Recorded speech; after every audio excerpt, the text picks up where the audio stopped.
morning, students. How are you all? I hope you all are doing well and healthy at your home. Students, today we will start कक्षा 7 विषय हिंदी पाठ 3 सच्चा हीरा। बच्चों, कुछ लोगों के पास ज्ञान की कमी नहीं होती, परंतु किसी का दुख या पीड़ा दूर करने में वे रुचि नहीं लेते। इसके विपरीत कुछ लोगों में विशेष ज्ञान या गुण नहीं होता, पर वे कर्मवीर होते हैं। उनमें ऊंचे दर्जे का सेवा भाव होता है। वास्तव में ऐसे सेवा भाव वाले कर्मवीर ही सच्चे हीरे होते हैं। बच्चों, बहुत बड़ा आदमी, विद्वान, खिलाड़ी अथवा धनवान बन जाने से कोई बड़ा नहीं हो जाता।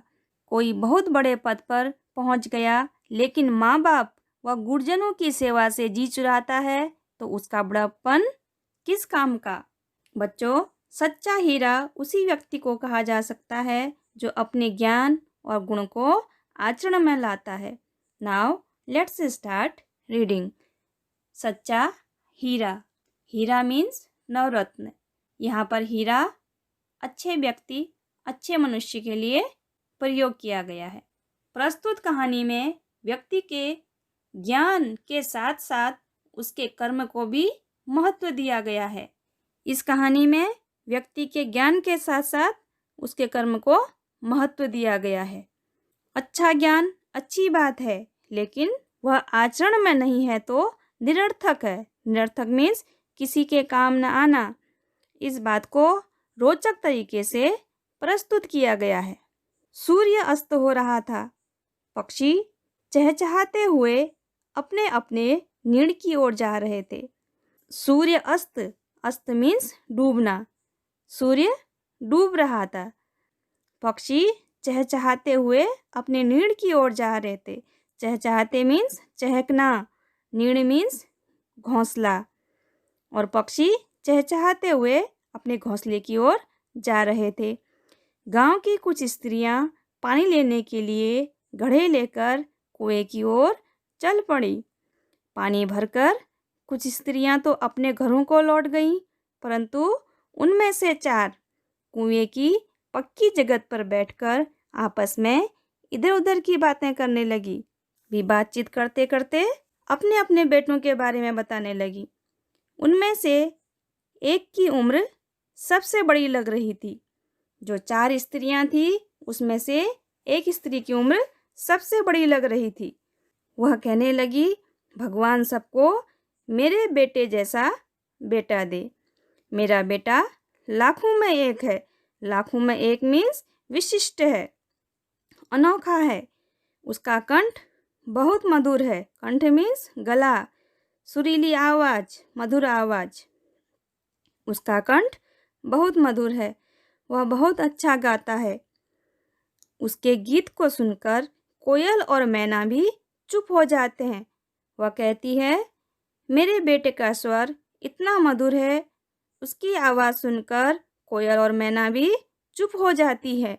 लोग बड़े चाव से उसका गीत सुनते हैं और सब लोग बड़ी लगन से, बड़ी प्रबल इच्छा से उसका गीत सुनते हैं। चाव मीन्स प्रबल इच्छा, लगन। उसकी बात सुनकर दूसरी स्त्री का मन हुआ कि वह भी अपने बेटे की प्रशंसा करे। प्रशंसा मीन्स तारीफ करे। और पहली स्त्री की बातें सुनकर दूसरी स्त्री का मन हुआ कि वह भी अपने बेटे की प्रशंसा करे। उसने पहली स्त्री से कहा, मेरे बेटे की बराबरी कोई नहीं कर सकता। दूसरी स्त्री बोलती है, मेरे बेटे की समानता या बराबरी कोई नहीं कर सकता। वह बहुत ही शक्तिशाली और बहादुर है। शक्तिशाली मीन्स ताकतवर। वह बहुत ताकतवर है। वह बड़े बड़े बहादुरों को भी पछाड़ देता है। पछाड़ मीन्स गिरा देना, हराना। वह बड़े बड़े बहादुरों को भी हरा देता है।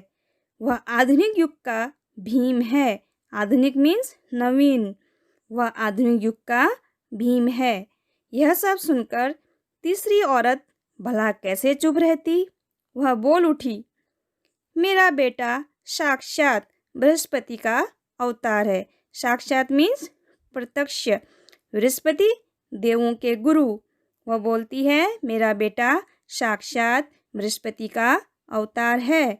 वह जो कुछ पढ़ता है एकदम याद कर लेता है। वह जो कुछ भी पढ़ता है उसे एकदम याद हो जाता है। ऐसा लगता है मानो उसके कंठ में, कंठ मीन्स गला, सरस्वती का निवास हो। सरस्वती विद्या की देवी, पढ़ाई लिखाई में तेज होना, मानो उसके कंठ में सरस्वती का निवास हो। तीनों औरतों की बातें सुनकर चौथी स्त्री चुपचाप बैठी रही। उसने अपने बेटे के बारे में कुछ न कहा। पहली ने उसे टोकते हुए कहा, टोकते मीन्स पूछताछ करना, क्यों बहन, तुम क्यों चुप बैठी हो? तुम भी तो अपने बेटे के बारे में कुछ बताओ। चौथी स्त्री ने बड़े ही सहज भाव में कहा, सहज मीन्स नम्रता से कहा, सरल भाव में कहा, मैं अपने बेटे की क्या प्रशंसा करूं? वह न तो गंधर्व सा गायक है, गंधर्व मीन्स देवलोक के गायक, न भीम सा बलवान और न ही बृहस्पति सा बुद्धिमान। कुछ समय बाद जब वे सब घड़े सिर पर रखकर लौटने लगी, तभी किसी गीत का मधुर स्वर सुनाई पड़ा। सुनकर पहली स्त्री बोली, सुनो, मेरा हीरा गा रहा है। हीरा मीन्स अच्छा बेटा।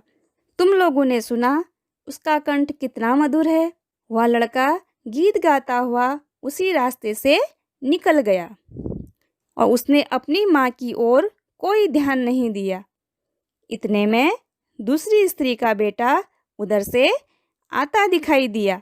दूसरी स्त्री उसे देखकर गर्व से बोली, गर्व मीन्स अभिमान से बोली, देखो वह मेरा लाडला बेटा आ रहा है। शक्ति और सामर्थ्य में इसकी बराबरी कौन कर सकता है? वह यह कह ही रही थी कि उसका बेटा भी उसकी ओर ध्यान दिए बिना ही निकल गया। वे कुछ आगे बढ़ी तो एकाएक तीसरी स्त्री का बेटा उधर से संस्कृत के श्लोकों का पाठ करता हुआ निकला। उसके उच्चारण, उच्चारण मीन्स बोलना, उसके उच्चारण से ऐसा लग रहा था मानो उसके कंठ में साक्षात सरस्वती विराजमान हो। वो विराजमान मीन्स बैठी, बैठना। तीसरी स्त्री ने गदगद स्वर में कहा, गदगद मीन्स आनंदित होकर भावपूर्ण आवाज में कहा, देखो यही है मेरी गोद का हीरा। इसे कौन बृहस्पति का अवतार नहीं कहेगा? परंतु उसका बेटा भी माँ की ओर देखे बिना ही आगे बढ़ गया। वह अभी थोड़ी ही दूर गया था कि चौथी स्त्री का बेटा भी अचानक उधर से आ निकला। अचानक मीन्स एकाएक। वह देखने में बहुत ही सीधा साधा और सरल प्रकृति का लग रहा था। प्रकृति मीन्स स्वभाव। उसे देखकर चौथी स्त्री ने कहा, बहन यही मेरा लाल।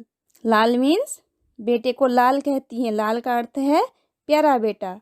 चौथी स्त्री उसके बारे में बता ही रही थी कि उसका बेटा पास आ पहुंचा।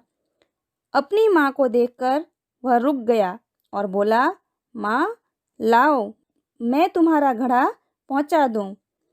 मना करने पर भी उसने माँ के सिर से पानी से भरा घड़ा उतारकर अपने सिर पर रखा और घर की ओर चल पड़ा।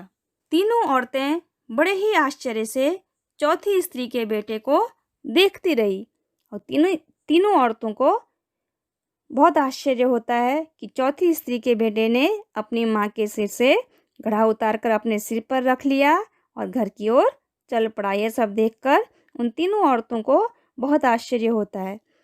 एक वृद्ध महिला जो बहुत देर से इन औरतों के पीछे चलती हुई इनकी बातें सुन रही थी, पास आकर बोली, देखती क्या हो, यही सच्चा हीरा है।